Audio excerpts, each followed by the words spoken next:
ceux qui connaissent Congo, son travail était de pouvoir livrer les carburants. Il était lui, comme représentant de l'armée rwandaise, et un autre Congolais qui est déjà décédé malheureusement, pour gérer les carburants à la logistique, à la société. Et moi, je savais à l'époque que Kabila était rwandais, puisqu'il était tout le temps avec James Kabarebe.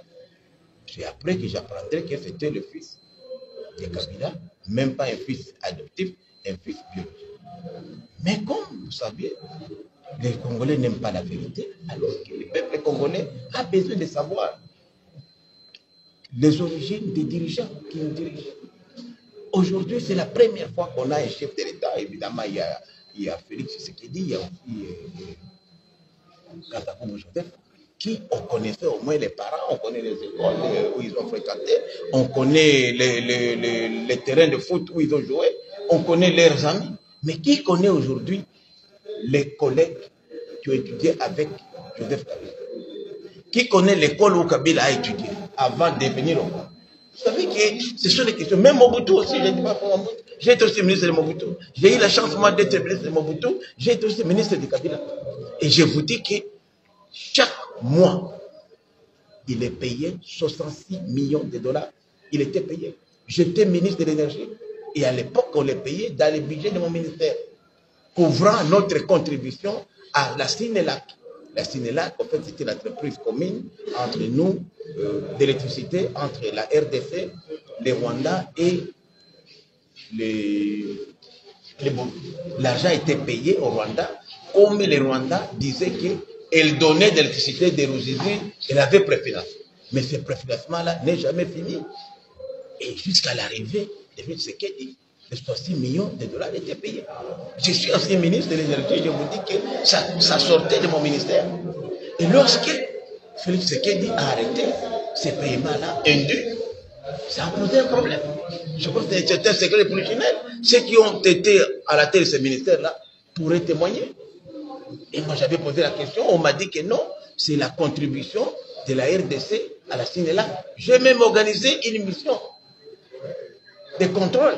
J'ai même un collègue député qui est ici, honorable, il est maintenant devenu député, honorable Soumaïli.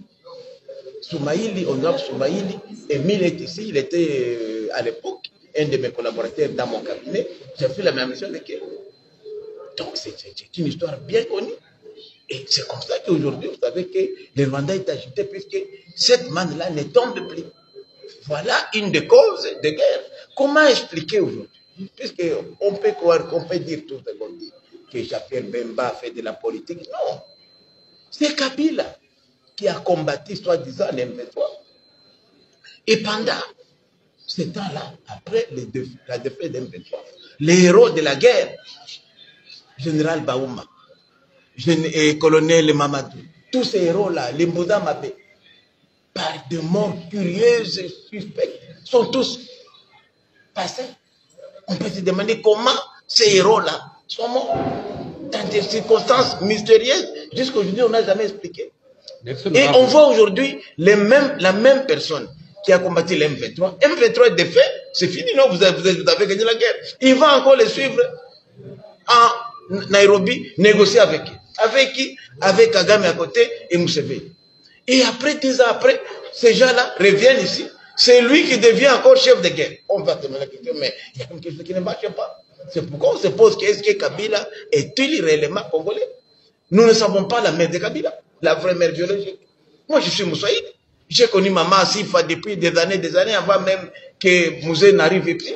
Parce qu'on allait à l'étranger.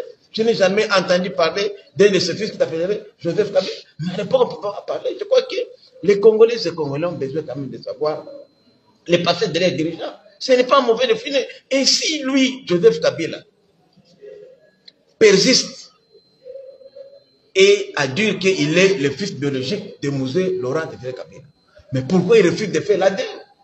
Les corps de Kabila est ici, de Mouzé, on n'a qu'à prendre les sangs et faire les tests d'ADN. C'est possible. Aujourd'hui, avec la technologie, les corps est là, on peut tester. Mais Kabila Joseph a toujours refusé ça. Même son nom n'était pas Kabila Joseph. Quand il est venu à Goma, on ne l'appelait pas Kabila. Moi, c'est ici à Kinshasa, quand il est devenu général et commandant des forces terrestres, que j'ai appris qu'il s'appelait Kabila. Il ne s'appelait pas Kabila à Goma. Est-ce que vous avez déjà rencontré...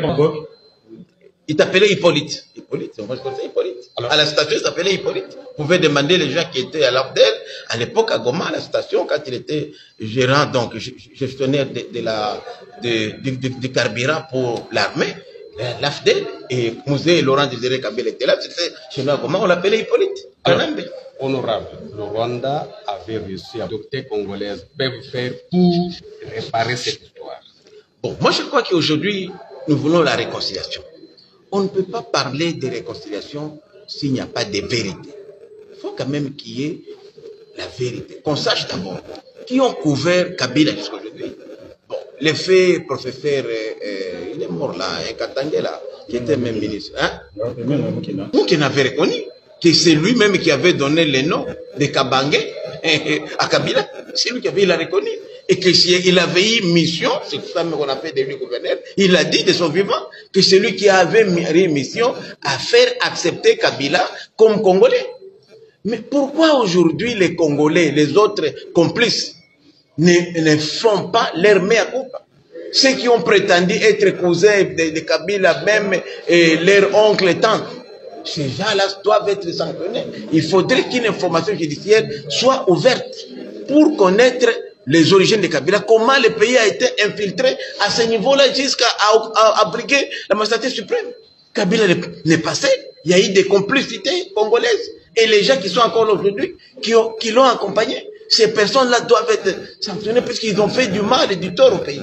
Pour terminer, Jean-Pierre Bemba, on va plus loin, il dit que s'il avait facilité l'audience à Emmanuel Macron aux évêques de la Cinco. Vous avez aussi cette information? Je le confirme puisque parmi les évêques, bon, on lui avait, lorsque les délégués de la Cinco et de la SCC ont quitté ici, la première personnalité a été rencontrée, c'était bel et bien Paul Kagame. Pour eux, ils disent qu'ils voulaient aller à Goma rencontrer Nanga et les autres, mais ils ne pouvaient pas entrer à Goma sans passer par Kigali pour arriver. Ça peut être vrai ou faux. Mais en rencontrant le président Macron, ils lui ont dit non seulement, et en rencontrant le président Kagame, non seulement ils lui ont demandé de leur faciliter l'audience auprès du président Macron, mais de leur faciliter aussi l'audience auprès du président Moukouébeni et d'autres leaders. Ça, ils l'ont demandé, ils ne peuvent pas le cacher. Ils l'ont demandé en plein air, en pleine audience. Et le président rwandais a dit que non, vous pouvez compter sur moi. Je sais que votre président, comme il cache la vérité, il ne pourra pas vous faciliter ça. Et il a bien appelé le président Moukouébeni, il a appelé le président Macron et il a confirmé l'audience. Et c'est l'ambassadeur du Rwanda à Paris qui a accueilli notre délégation et a donné l'heure et l'endroit où elle devait être reçue. Ce n'est pas un secret, puisque quand ils sont partis là-bas, il y avait d'autres opposants qui étaient là. Notamment, je peux dire, je ne vais pas citer ici des noms, puisque ça serait indécent de les dire. Et c'est pourquoi même vous avez vu que dans leur plan, les plans, ce n'est pas un plan pour le pacte social, non. Les plans, c'est clair. C'est d'abord de mettre fin au mandat constitutionnel, au mandat légal de Tshisekedi. C'est Tshisekedi qui est vidé là. Tout ça, il n'y a rien de pacte social, non, de réconciliation. Il n'y a rien. C'est pourquoi nous disons aussi, nous qui soutenons Tshisekedi, nous disons que nous inscrivons en fond à la démarche du pacte social. Le fait seulement d'impliquer les agresseurs dans ce pacte social, pour nous, c'est une démarche de voie à l'échec. J'aime bien Martin Fayoulou, je salue son courage, mais je dis à Martin Fayoulou qu'il cherche notre dialogue sans passer par les évêques de l'ECC ou de la Cinco. Merci.